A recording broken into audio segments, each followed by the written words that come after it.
I hate to do this on my channel because it will kind of touch on politics, but this is going to be kind of a short PSA video, or a public service announcement. Essentially, what I'd like to let people know is that I am seeing lots of people that fall into a couple of different categories.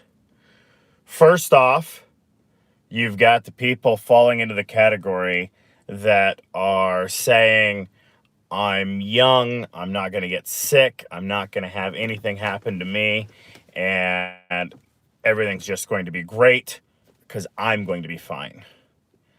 Then you got the group of people that are doing the, well, if I travel, it's okay. But if other people travel who are sick, then it's not okay.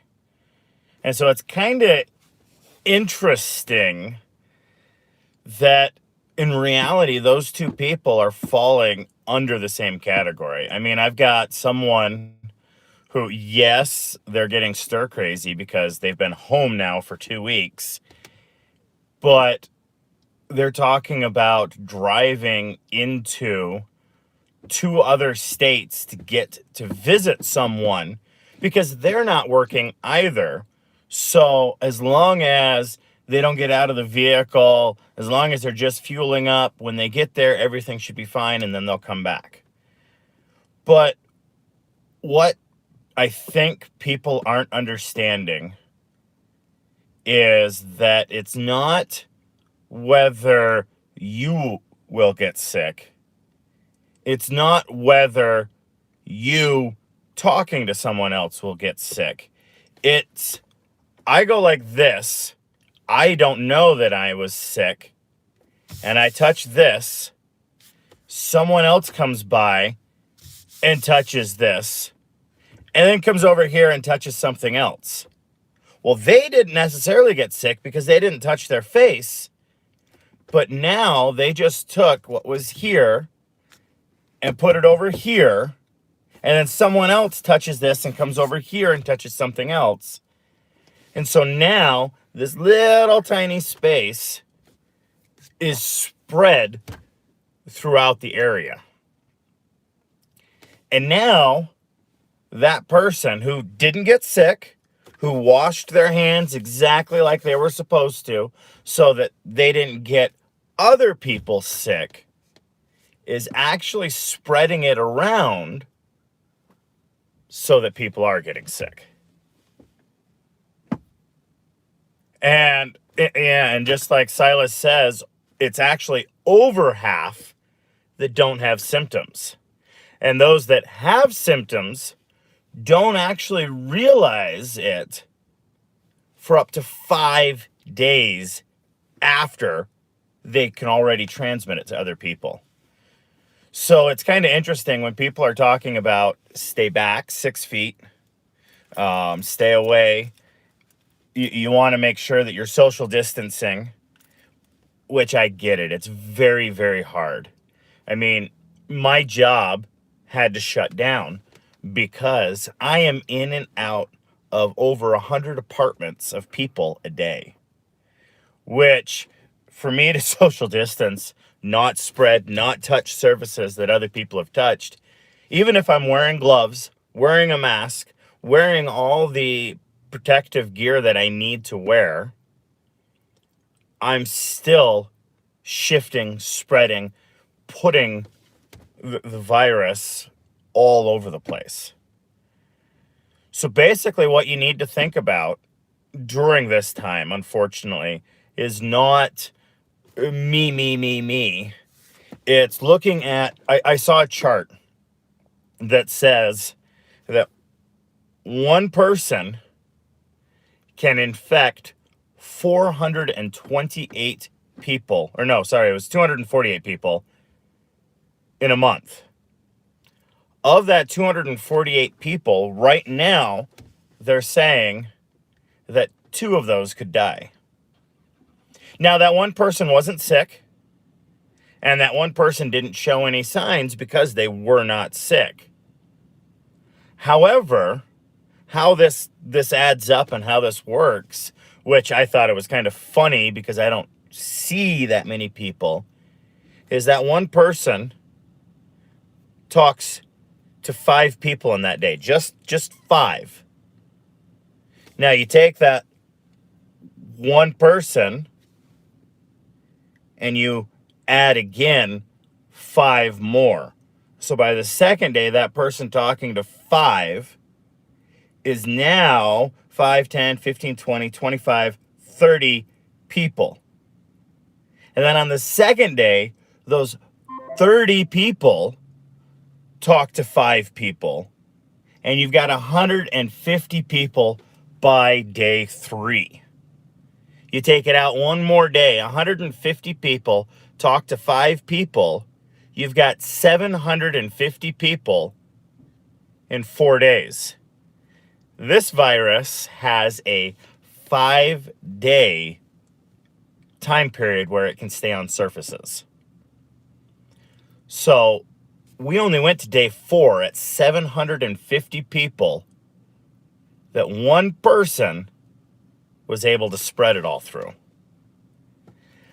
This is why, even though it is a pain in the butt, I get it. If you can't tell, I'm a very social person. I love to talk to people. I love to be around and talk to people.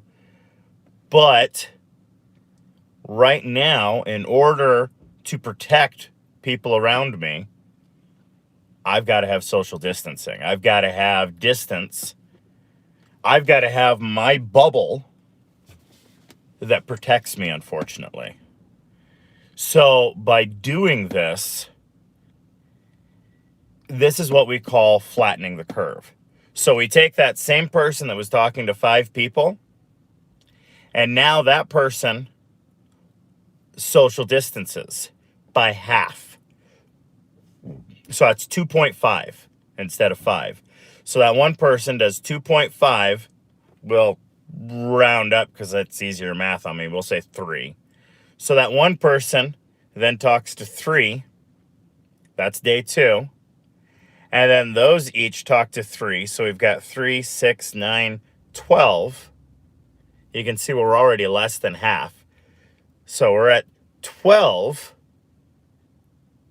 And then you go from 12 on day 3. 12 times 3 is 36 on day 3.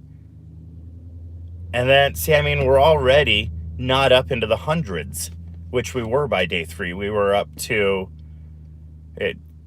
And like Silas says, I mean, originally, you can track all of the virus originally, taking out community spread, down to 3 states. And from those 3 states, if you were to combine those 3 states, there's only 5 counties that they're from. So 5 counties, because of not social distancing, because of saying, I'm immune, I'm going to go ahead and be out and about, has spread it to what it is now. I mean, it's the same thing that you could even say is why it went from China across to here or across to the other nations, is people didn't feel sick. People were touching surfaces like they normally did. And all of a sudden, you go from a couple of people being sick to a lot of people being sick. And I don't know about you guys, but I don't want to be the person that, like he just said, one person in Seattle caused a lot of this. I don't want to be that person. I don't want to be the one that, without my knowledge, spread it around. So there is lots and lots of things that you can do. They said a huge thing is only going out for what you deem a necessity. Now, every person has different necessities. Every person has different needs that they think they have. A necessity might be a construction job that is out there building hospitals, building additions to the buildings. A necessity might be, or probably is, but might be a hospital worker, a doctor. A necessity might be a plumber that is called in on an emergency because water is spewing everywhere in a house. A necessity might be my parents are low on milk or some type of food, and so I need to go out and get food for my family. A necessity, I mean, so necessities are out there, and there are lots of necessities, and we are going to have to go out and move and do. The difference is, they said, wash your hands often. Often in one of the articles that I read, because a lot of people, when they think of often, they think, I washed them a couple of times today. That's more than I did yesterday, so that's often. And he said, no, often is about every hour to hour and a half. Then they said also touching your face. If you can not touch your face, then you will have the chance of you getting it personally.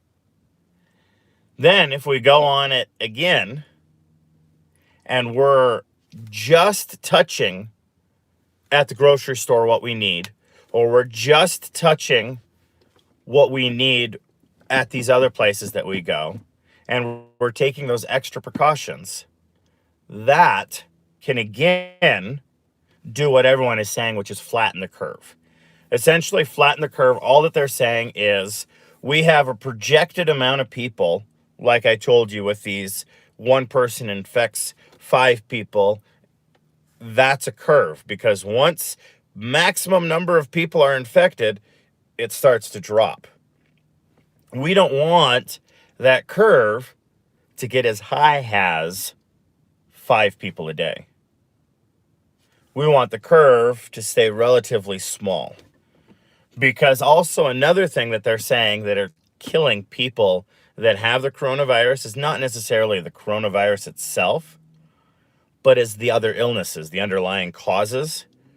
And also, when you get a person on a respirator for a long period of time, the likelihood that that person is going to die increases also.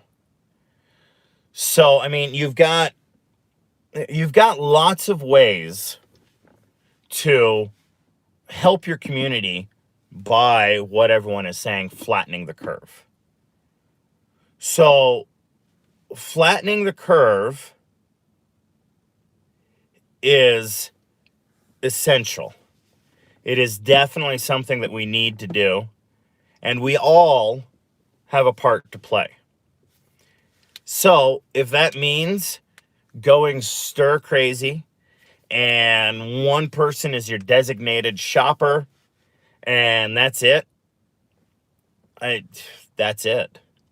Listen to some of the other YouTube channels. There are lots of them out there that are making more content right now to try to help lessen people being stir crazy. Play board games with your family. I've even seen someone playing board games on Skype. Now, that took a lot to do, and that was kind of funny. But they were then able to play their games that they wanted to. They were able to talk to the people that they wanted to. And they were still social distancing. Anyway, this video ended up being a lot longer than I thought it was going to be. But I really, really, really feel like if we can come together as a nation and we can work to help and protect the others around us, then I think that we can flatten the curve. I think we can work better at getting less people sick right now so that we can come up with a cure, so that we can come up with a vaccine, so that we can come up with ways to help people who have it. Anyway, thank you guys so much for listening to me rant. Please leave your comments down below on some of the things that you guys have been doing, on activities, on different social events that maybe you can't do or that you have found a way to do with social distancing. And you all, I hope, have a wonderful, wonderful, and blessed